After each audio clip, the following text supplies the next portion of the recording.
Why don't we get started? My name is Monty Del Monte. I'm from the University of Michigan, Pediatric Ophthalmology Services in the USA. And my co-host here is Dr. Marilyn Miller, who is a pediatric ophthalmologist from the University of Illinois in Chicago. And we are basically chairing the session here, co-sponsored by the American Association for Pediatric Ophthalmology for Business on pediatric ophthalmology. And we're going to have a sort of a potpourri, mixed topic discussion today. Some interesting talk, and hopefully it will generate some interesting discussion. The noise level is fairly high here, so we'll have to hope that we can hear the speeches. Can you hear me? Can people understand me? All right. We'll try to make time, assuming that the time holds up all right, for questions at the end of each presentation. To try and save your questions and you'll get a chance to answer them. So opening the session today, our first speaker is Dr. Raul Gola, and he's going to speak to us on imaging in the diagnosis and management of strabismus. Thank you, Dr. Del Monte. It's always a pleasure coming back to India and speaking in front of my friends and colleagues. My topic today is imaging in strabismus, diagnosis and management, and unfortunately I don't have a financial interest or relationship to disclose. Lots have changed in our understanding of the anatomy of strabismus and extraocular muscles, and of course the etiology of strabismus over the last decade. Primarily because of the work done by my mentor Joe Deamer at UCLA, and subsequently lots have changed in our understanding henceforth. Now we know that extraocular muscles are it's made of two distinct layers subserving two distinct functions.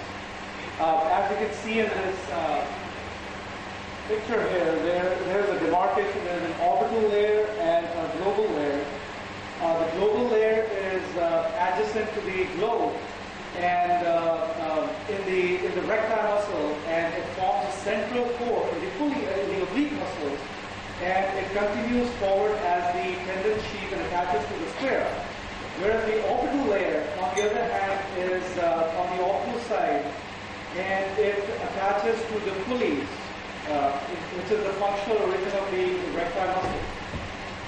On your right side, you can see a quasi-sagittal section in three base positions, and you can appreciate a well-demarcation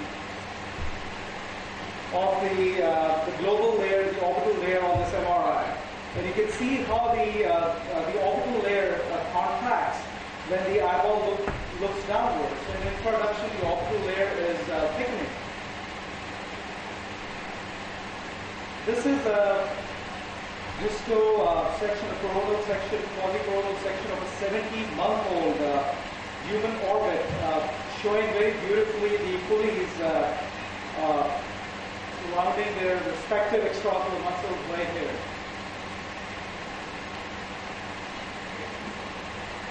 So the pulleys are functional origins of the extraocular muscles, which are comprised of collagen, elastin, and smooth muscle fibers. And here you can see in this picture here, you can see the glistening white tissue, which is very clearly showing the pulley of the inferior rectus muscle. So why the pulley or the MRI important? Getting an imaging study in strabismus is important to decipher certain information which we cannot obtain in our clinical exam in the outpatient clinics. It is important in cases of congenitally anomalous extraocular muscle. It's important in cases of anomalies of muscle pulleys, details of trauma to extraocular muscles, and details of changes in the muscle anatomy created by surgical procedures like buckles, orbital decompressions, blepharoplasties, and endoscopic sinus surgery.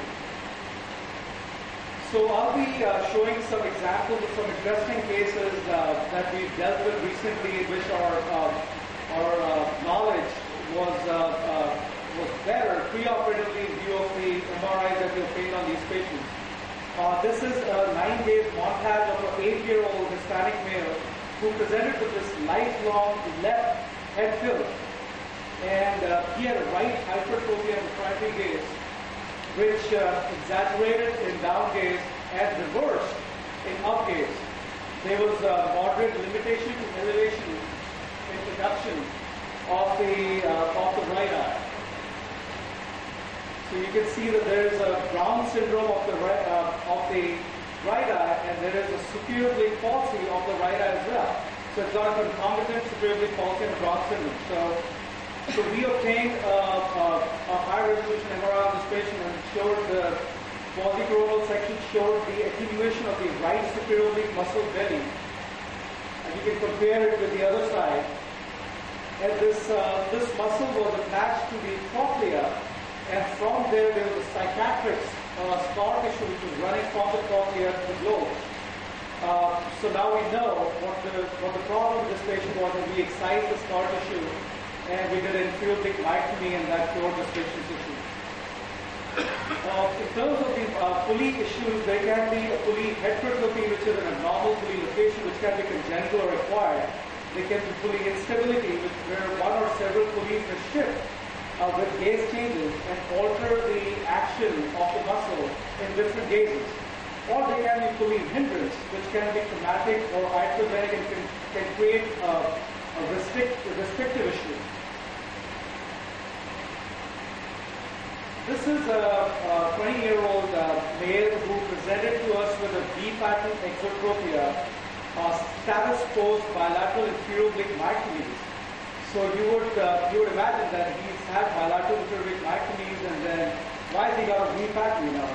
It should have collapsed the pattern. But on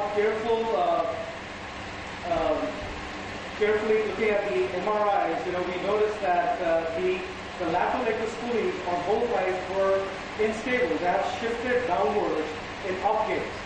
So for comparison's sake, we have a normal lateral rectus pulley, and you can see that it's in the same plane as the medial rectus.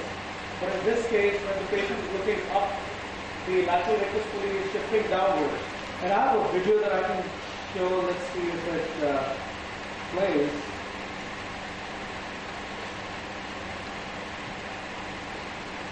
So you can see that the patient is looking upwards. The pulley is shifting downwards. Whereas in a normal person, the pulley should stay in the same plane. So in this patient, we just stabilized the muscle in its normal path, and that collapsed the V-pattern and treated the patient. We didn't have to do anything else. This is a 47-year-old African-American female who presented to me with what we call as a heavy eye syndrome. She had pretty significant anisomyopia, and she was about -17 in the left eye, and had about 45% factor of exotropia in the primary gaze, and 15% factor of left hypertropia. Intraoperatively, we noticed that her lateral rectus muscle was completely moved downwards, and the inferior rectus was moved nasally. So all we had to do was reposition the muscle in their path, in their normal path with Foster sutures. And I did a 5 mm of inferior rectus recession as well, and 6 weeks post-operatively. And you can see how she had limitation to elevation and abduction in the left eye, which was pretty significant. And 6 weeks post-operatively, this was perfectly normal. The eyes were also in the primary gaze. The police the imaging can also give us information about traumatic issues with muscles. For instance, in this case, there was a complete inferior rectus palsy after a motor vehicle accident in this patient, and this patient had a traumatic avulsion of the inferior rectus muscle. In this case, it was very critical because imaging gave us the information whether this inferior rectus palsy was myogenic or neurogenic. So as you can see in this patient, in the down gaze, there is contractile thickening of the inferior rectus muscle. Henceforth, we know that the nerves are intact. When the patient looks down, the muscle contracts. So all we had to do was position the muscle back to its origin, and that took care of the problem. This is a 21-year-old Asian female who presented to us with a vertical binocular diplopia after a motor vehicle accident. And on examination, she had over elevation of the right eye in adduction with mild under depression of the right eye in adduction. And she also had under elevation of the left eye in adduction. So, in other words, she had what appeared to be a right superior oblique palsy and a left Brown syndrome. So, left eye Brown syndrome, right eye superior oblique palsy. So, we performed a dynamic high-resolution MRI on her, and it showed that she had a dislocated right superior oblique tendon, which was completely dislocated, and she had a damaged scarred cochlea on the left eye. So this scarring was causing the Brown syndrome, and this dislocation of the tendon was causing the superior oblique palsy. This was a 17-year-old male who presented with this vertical binocular diplopia in up gaze following a bilateral frontal sinus surgery. And you can see on the external picture, you can see the heel Lynch incision right here. And on the external exam, he had a palpable scar on the right side of the trochlea. And we did the MRI which showed the cicatrix, which was running from the ethmoidal sinus all the way to the trochlea, and was creating what appears to be the Brown syndrome here. As you can see, he was not able to elevate his right eye with the adduction. So he got this Brown syndrome, which was created iatrogenically from the surgery because of this scar tissue right here.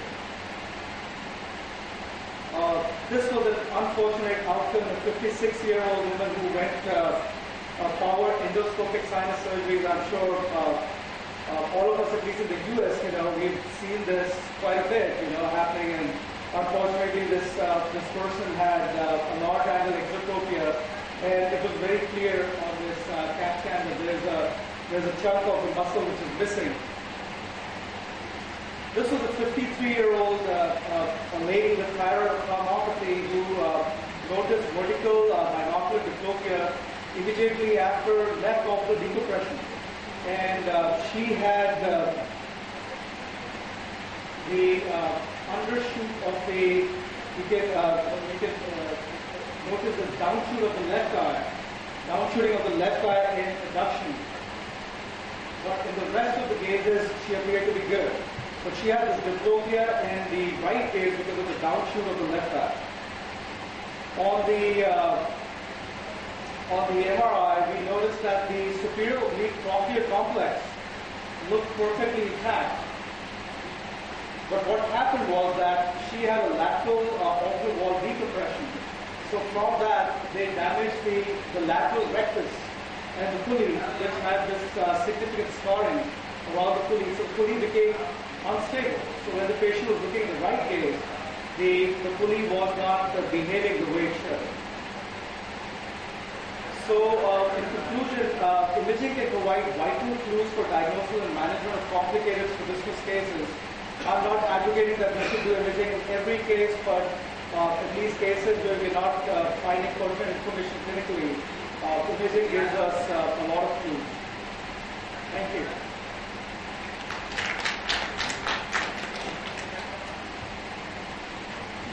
Don't sit down, stay there.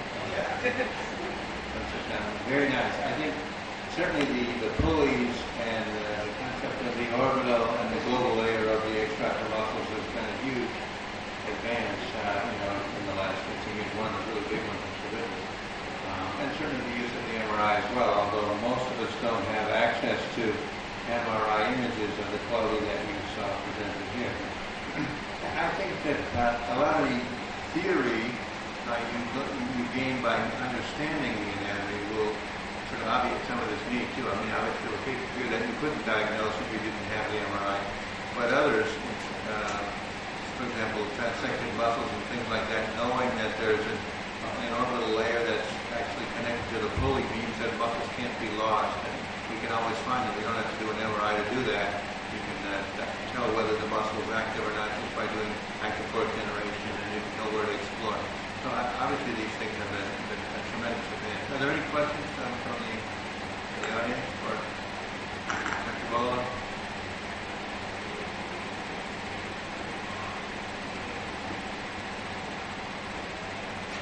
Not every speaker gets this.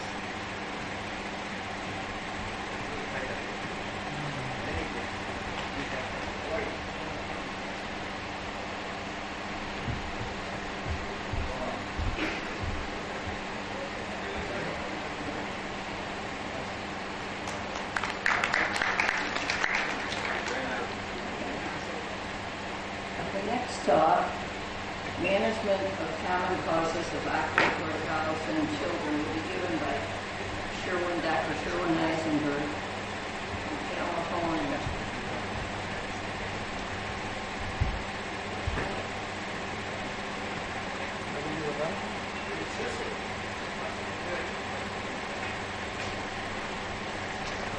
It's great to be here, and I've enjoyed this meeting tremendously.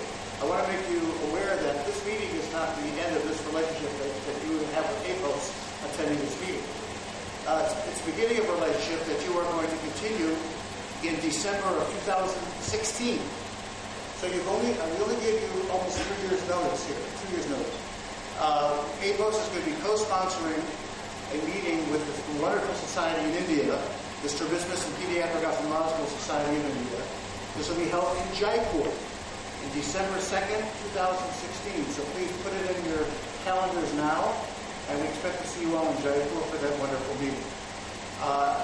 Before I begin my talk, I just want to indicate that I do have financial disclosure, which has nothing to do with this talk. Absolutely nothing. I will also be showing you some underwater pictures to keep you awake and alert. And if you do close your eyes, this white-tipped reef shark will come and bite you. So please stay awake. And before I give one more acknowledgement, I want to thank Dr. Ramesh Kapanaya in the audience today who helped with some of the aspects that I'm going to discuss with you, some of the papers. So we're going to talk about childhood torticollis as you look at the blue ribbon reef eels. So you can break the causes of torticollis in children into various categories. Osseous types, and they're listed there, I won't go through the entire list. Non-osseous types, and in the non-osseous types, you have congenital muscular torticollis, which is of concern to us. You can also, the third type are neurogenic types, and this is the aspect that appeals to us because it talks to ocular torticollis. I'm putting up two studies here, both in the United States, where they look at the etiology of ocular torticollis. And although there are some differences, you can see the majority of them are due to incompetence from strabismus. The second largest category is from nystagmus, and the rest of it is about 20% from other causes. So if you look at the strabismus and nystagmus, you're roughly talking about 80% of all causes of ocular torticollis in children. What are the causes due to incompetence?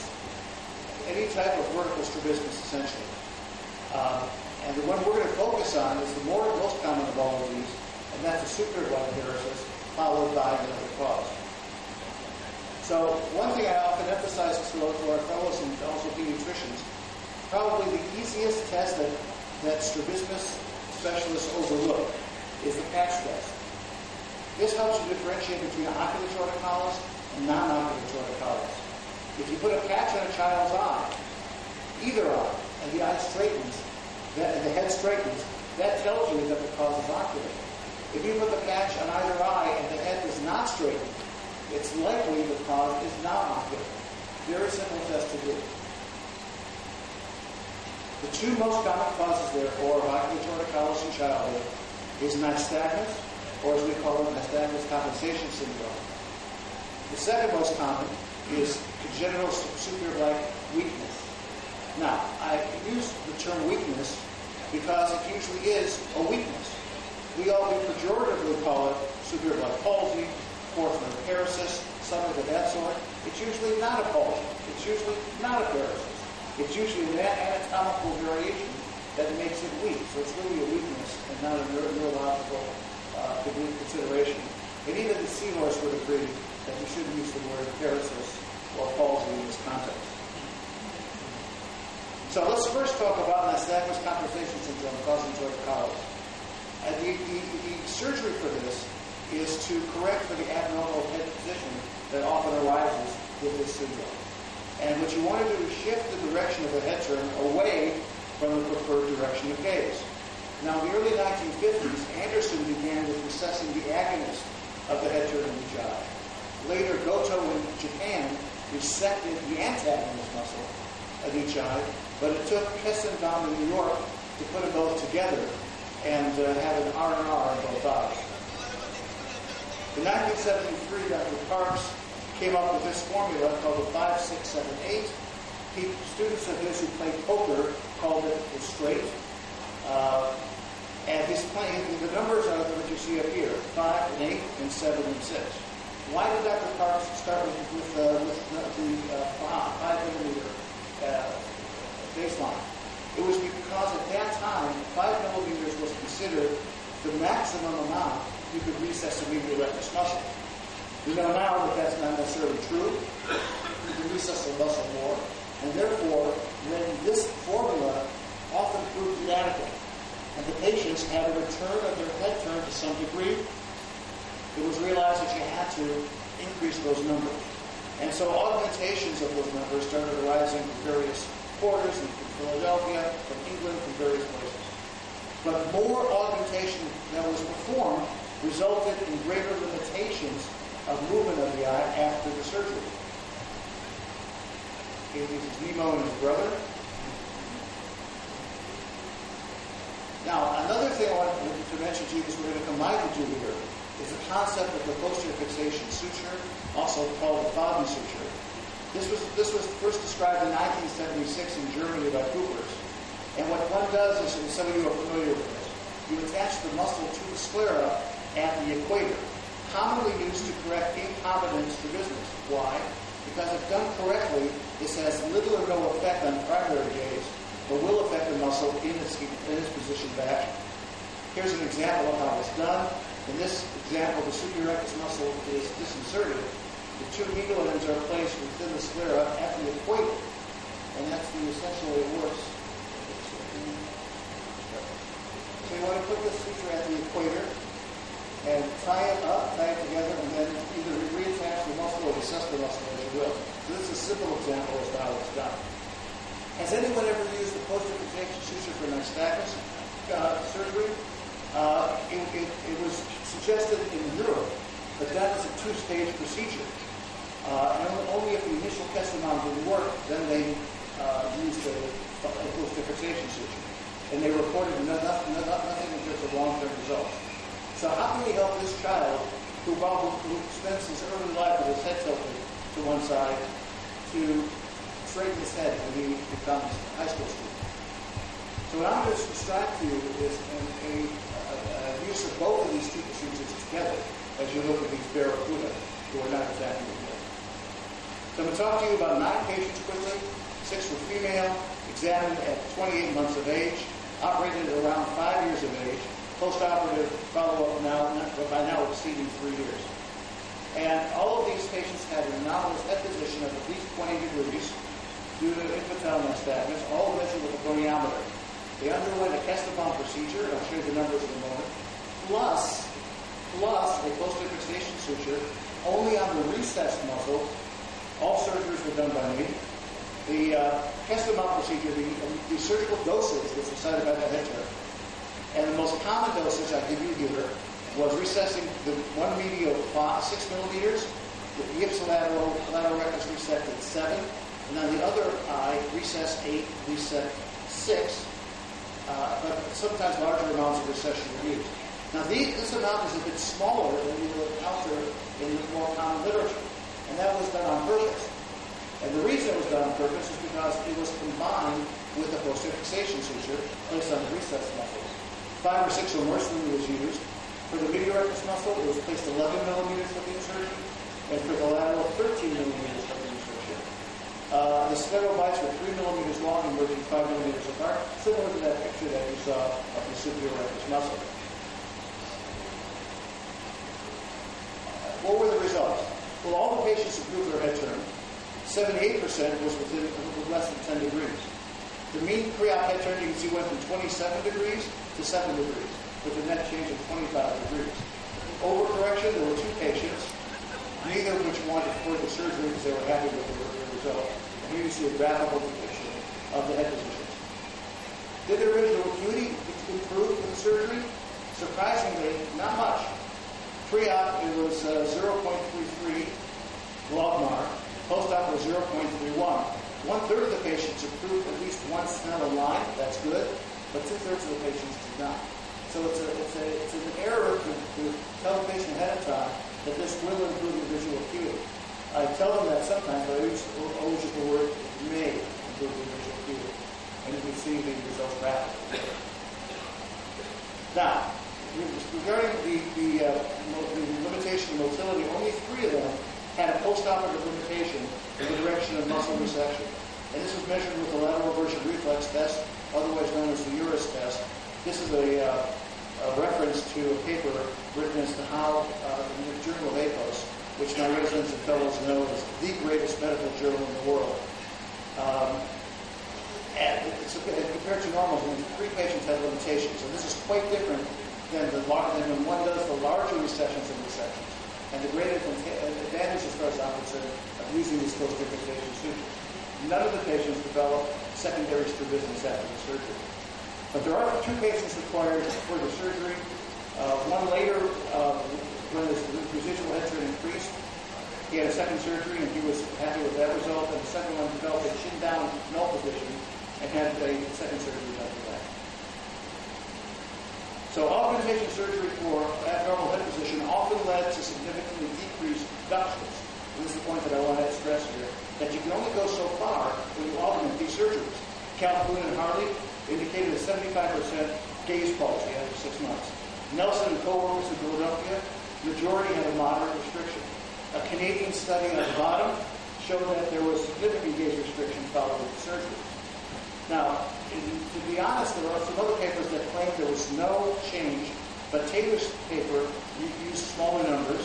Mitchell's paper also used smaller numbers, and then we found a reduction in limitation because we added that FOD decision. I'll skip ahead here. So, how does the FOD work? Why would it help? In a paper that we published in 1999, we showed that the posterior fixation suture probably works because it impacts on the pulley. And you saw beautiful pictures from Dr. Bola in terms of the pulley. And the posterior fixation suture hits the pulley, it stops the eye muscle, eye movement to some degree, and that's what enhances the effect. Therefore, my point is that if you want to do FOD sutures, and this is a general rule for anything, you might be doing it for some other incompetence. And if you want to do it, don't clean the muscle well. Don't start doing the broad cleaning back to the equator. If you do that, you'll probably break the pulleys and reduce the effect that you would have had with your FOD suture. Just clean off the anterior part of the muscle where you need to clean it off. Do your surgery, leave the pulleys intact when you put your FOD in. The visual acuity results were unpredictable. I'm not going to go into details here, but there are some studies that show that visual acuity did improve. Some studies show that it did not improve. And indeed, in our case, they indicated overall it really did not improve very much. So the point is to take this child and turn it from this to this child.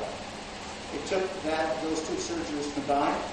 If you have a child that has a moderate abnormal head position of 20 to 35 degrees, which is relatively common with nystagmus, I would recommend to you considering combining the Kestelman procedure with the posterior fixation suture at the same time, and you'll end up with more eye movement after the surgery is over. So this is a juvenile batfish after a year old. So that takes care of the one major cause, how we handle it currently. And I'm just going to spend the next few minutes getting into the other major cause of torticollis in childhood, and that's superior blood muscle weakness. And here's a child who presents to you with mom brings his baby in with this 45-degree head turn. What do you do about it? Well, the treatment options when you make the diagnosis are to weaken an inferior blight versus a tendon tuck of a superior blight versus vertical rectus muscle recession. Studies have been done, of course, along these lines.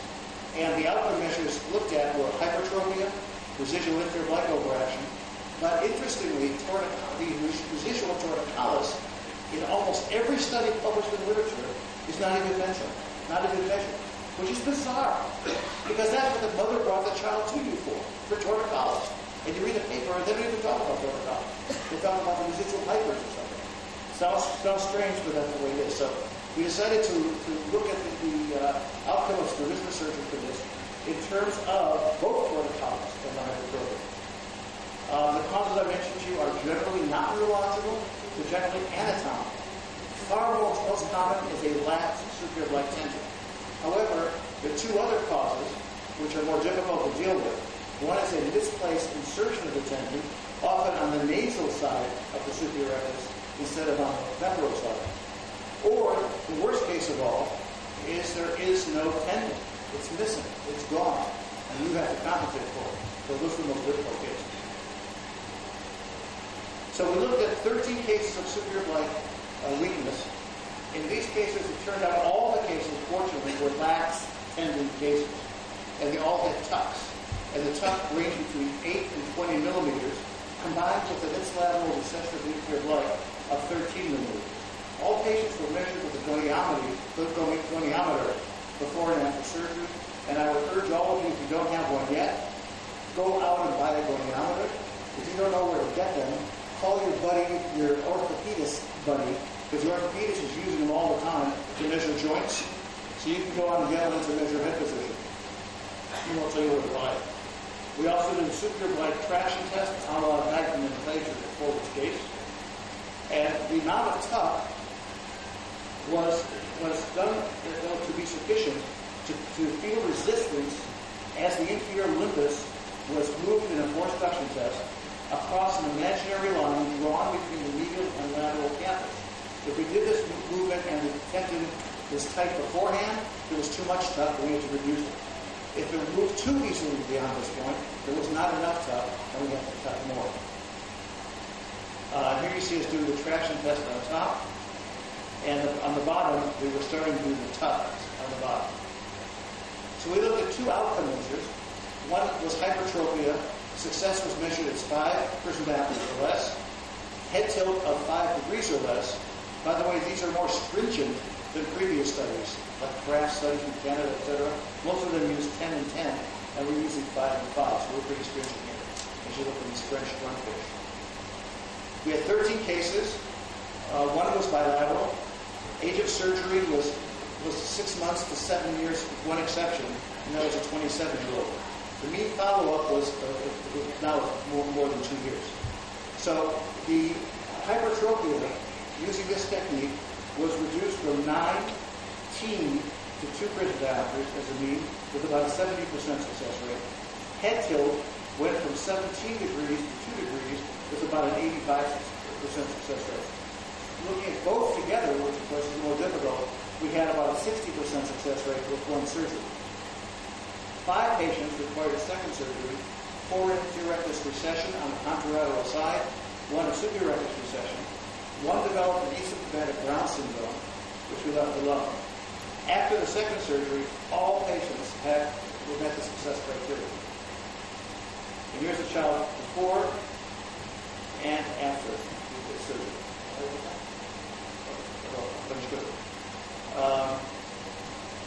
So here's these studies all show too much. Didn't go into the postoperative head tilt, so I'm just going to skip all of these and go to our results. And here's this child who had this procedure, and then she was happier. So in conclusion, simultaneous superior black tuck and inferior black muscle recession can successfully treat congenital superior black paresis, or weakness, I should say.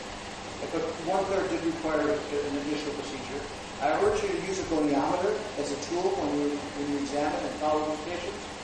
And it'd be nice to have further prospective studies which are not productive. Thank you very much.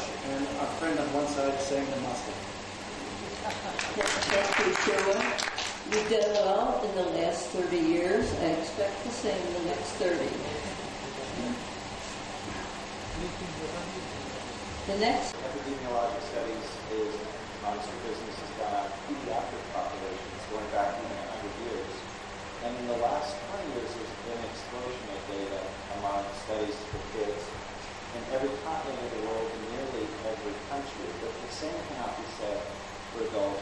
business.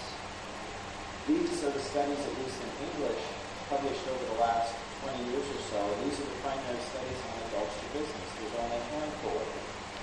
Additionally, these studies suffer from a couple things. For example, they're primarily studies that included patients who had surgery, only had surgery, not the ones who did not have surgery. They also included patients as young as 9 years of age or 14 years of age, and half of the patients in all of these surveys included patients whose strabismus started in childhood. So they were really a mix of patients who had both adult onset as well as childhood onset strabismus. The only exception to this is a study published by Repcap 2 years ago, in which he looked at nearly 9,000 patients who were Medicare beneficiaries. Those are patients whose medical care is subsidized by the government.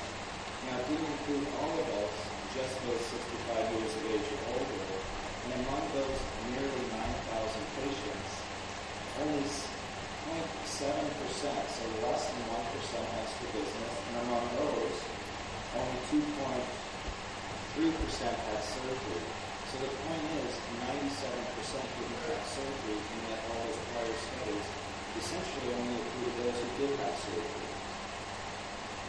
This study, then, that I want to present, looks at adults 19 years of age or older who were diagnosed with strabismus, who were residents of Olmsted County, Minnesota. I'll show you in a minute where that's located, during a 20-year period from 1985 to 2004. And again, the significance of this population is they could not have had strabismus diagnosed prior in childhood. Olmsted County is shaped here. It's in the center of the southeastern region of the state of Minnesota, which is located in the upper central northern portion of the United States. In the middle of Olmsted County is a city called Rochester, and that's where Mayo Clinic is located, as well as Olmsted Medical Group. So those two groups see all the patients in Olmsted County. 98% of the patients get their care there. And additionally,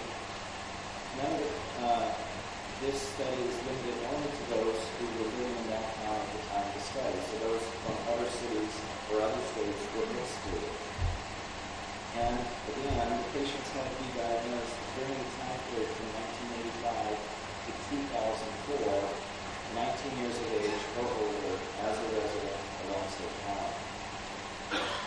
These are the different types of strabismus diagnosed during this time. And here is a little more detailed explanation of the diagnosis, but I'm not going to go into those. This is the overview of the characteristics of the study population. There was a total of 753 patients with newly diagnosed strabismus. Slightly over half were female. The mean age of diagnosis was 65 years, with a range from 19 to approximately 100 years. And the three main types, esotropia, exotropia, and hypertropia, were fairly equally diagnosed, that is, each were about 1/3 of this population, which is, as most of you know, different when you compare it to kids, at least in the West. About 60% of kids, this is from the same population, a 10-year period of just children, 627.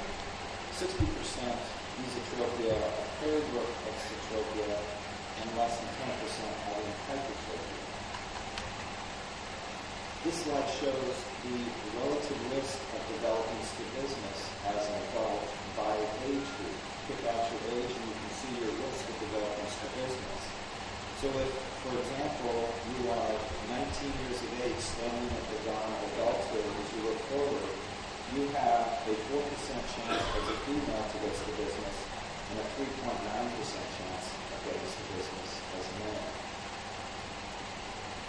This slide shows the change in incidence with age. So age in years is across the bottom, and this is the incidence per 100,000. And you can see the incidence slightly increases kind of up here into the late 50s, but when you get to 60 and on up, the incidence of strabismus goes up remarkably, in fact, statistically significantly so. What are the forms diagnosed in these 753? They are summarized here in the slide, in which the most common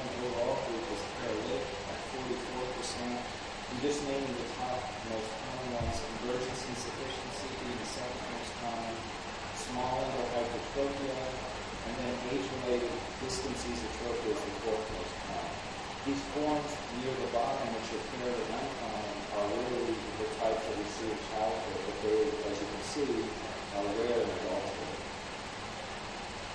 This slide shows the type of strabismus by decade of life diagnosed. And the first two types, paralytic and convergence insufficiency, are really seen in all of the decades. I was surprised by that. I thought paralytic would be primarily later, but it's in all the decades. Same with CI. And the next two, small angle hypertrophy and convergence insufficiency, for example, were diagnosed primarily in the 6th, 7th, and 8th decades of life. This is showing incidence trends for this population over 20 years. And these forms and strabismus all of them significantly increase with increasing age, as I showed earlier.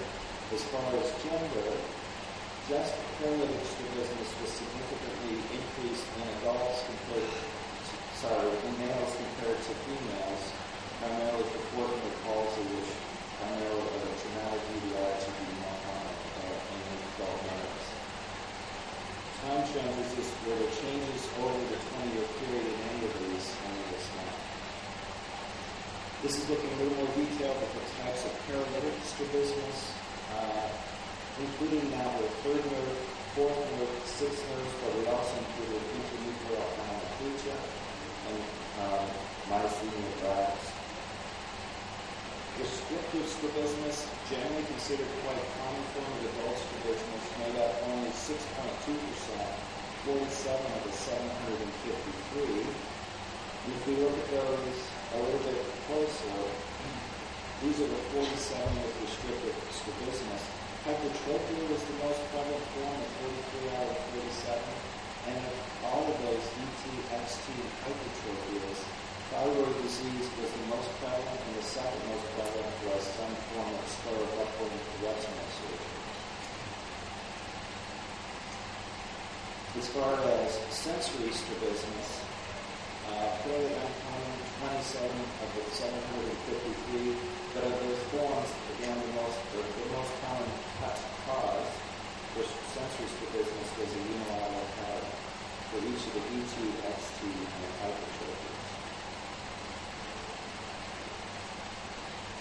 If we compare the most prevalent forms of strabismus in children and adults, taking the top most common 75%, or 3 out of 4, in adults we have those shown on the left, and on the right are those seen in children, accommodated esotropia, intermediate esotropia, acquired non-accommodated esotropia.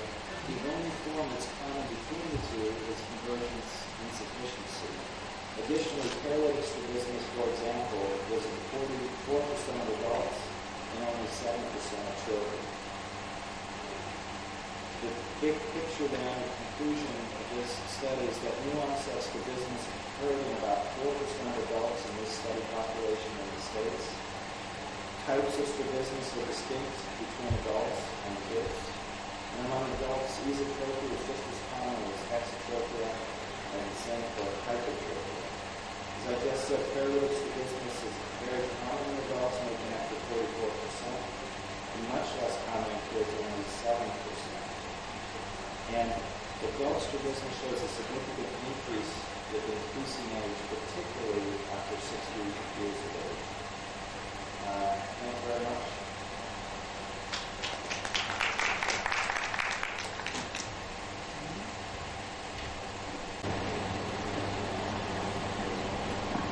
Certainly, Brian has access to one of the best databases out there in terms of strabismus diagnosis and strabismus treatment, and that's right there in Oakland County where they're located at the Mayo Clinic. And so he's able to provide us with information at least in the United States for our type of population on strabismus onset diagnosis and treatment for a lot of different types. Any questions? Brian, could you comment on how much of the annual population? Sorry. Comment on how much of the annual? Yeah, right. So, I didn't point out some of the restrictions. This is a population that's primarily Scandinavian, and so it's not, you can't extrapolate it to our population. Any other questions? and Brian, you have a little memento from the organizing committee, the All India, for your effort, traveling.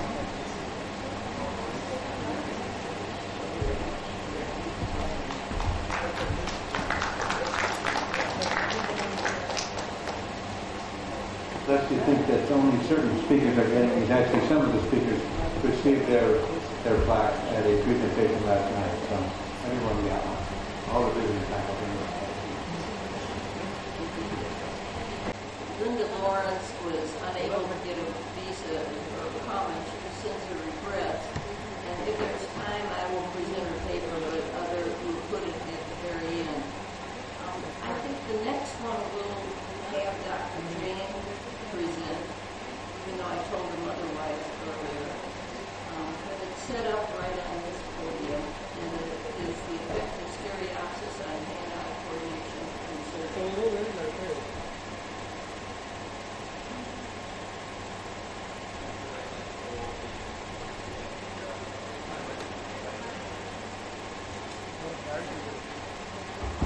There we go. Okay, thank you very much for the opportunity to present at the AIOC, and thank you very much, AIOC, for inviting me. I'm going to speak about something that we're all quite attuned to as pediatric ophthalmologists, which is the effect of stereopsis. Now, just a tiny disclosure, I don't actually work in the United States. I work in the United Kingdom in London at the Royal Free Hospital and at UCL. So, stereopsis is something we come across almost daily in our pediatric practice, but to my surprise, it wasn't described really till 1838 by Charles Whetstone, who invented the stereoscope. And as we all know, stereopsis really is the impression of depth that we achieve by the disparity of the images between the two eyes. We all have our favorite ways of measuring stereopsis. We like to use the 50 test or the TNO test as much as possible.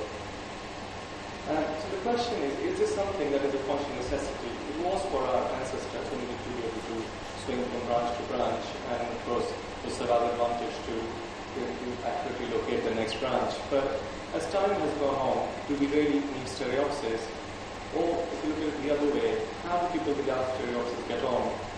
Well, they tell you they get on very well actually, because they use monocular fluids. They use perspective, which is if you look at the picture here, you see these parallel lines converging into the distance that gives the impression of depth.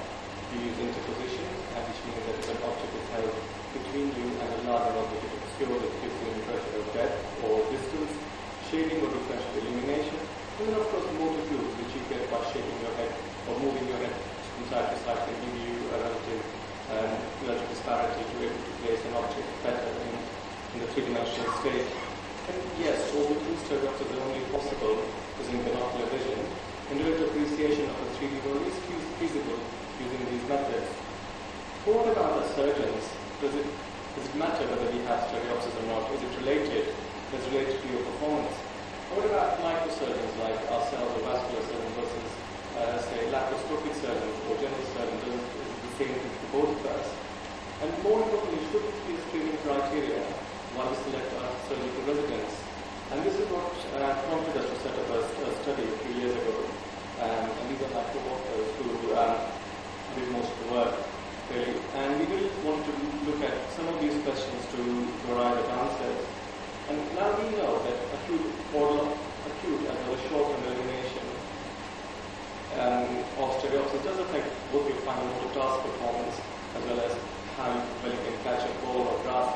But does this translate into your microsurgical skills as well? And also, is the effect similar between 3D and 2D viewing environments? And to do this, we selected 30 subjects, and these were from our medical school and we tried to avoid our residents. We wanted people with no previous surgical training really. So healthy adults with good stereopsis, at least 55 seconds of an hour, and the visual acuity of at least 0.2 or 6.5 in each eye. And we recruited 15 subjects with no demonstrable stereopsis, the vision of at least 6 by 9.5 in one eye. And we put them to the same task, which was this. So we had a board with multiple columns of graded heights, and they had to place balls using laparoscopic claspers. And this is quite well documented and validated surgical simulator task that we use in our sim center. So all the recruited candidates and volunteers, it is initially with both eyes open and then under monocular conditions. Once they have done this, we can slip the balls inside this device, which is called a 3D MEG, minimally invasive training system, which essentially projects the board that is showing you on the screen. We do the same task, but essentially we are converting this to a laparoscopic environment or from a 3D to a 2D environment. And this is what we did was we gave everybody 5 minutes to get familiarized with the equipment, and then they had to follow a sequence. Now we randomize this so that people could not get comfortable, so that we eliminate bias. So we essentially randomize A, B, B, C, O, and order there, and there is 3 trials of 50 seconds each, and we counted the number of balls placed on these tasks, and these are the results really. Now, interestingly, people who had good stereopsis did much better with both eyes open and free space rather than when one eye was closed. Now, acute elimination of stereopsis is not the same as not having stereopsis in your whole life, because if you don't have stereopsis, you learn coping techniques that we talked about before. But certainly in this group we found that when you close an eye, there's a significant drop in the performance in free space. Whereas the people who did not have stereopsis actually, and the people who did not have stereopsis did much worse as well compared to people in our control group. But interestingly, once one eye was patched, people with stereopsis did as well or as poorly as people who never had any stereopsis in free space. Looking at the monitor, interestingly, the results were comparable across all the groups. There was no appreciable difference in any of the groups, which we found very interesting. And the other thing we looked at was the rate of improvement. So if you get used to the equipment, you get better, and if you do get better, does the rate differ whether you are binocular or monocular? And this line at the top is very normal. The line at the bottom is too rapid, and we found actually both groups improved, but at approximately similar rates. So there was no difference between the rate of improvement between the two. So look at a few of the variables, things like gender, their age, their lateral dominance, whether they were an avid video gamer, whether they played musical instruments. So we're trying to look at things that imply good manual dexterity, but there was a confounding factor that we found no